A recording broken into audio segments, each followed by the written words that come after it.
దంభో దర్పోభిమానస్య క్రోధః పారుష్యమేవ చ అజ్ఞానం చాభిజాతస్య పార్థ సంపదమాసురీం.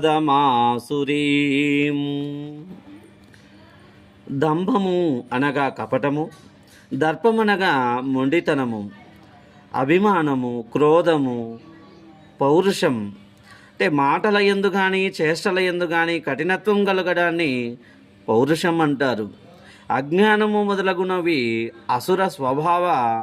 అసుర స్వభావం గలవాని లక్షణములు.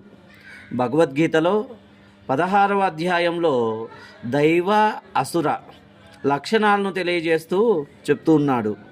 అసుర లక్షణములు కలిగినటువంటి వాడు దంభము, దర్పము, అభిమానము, క్రోధము,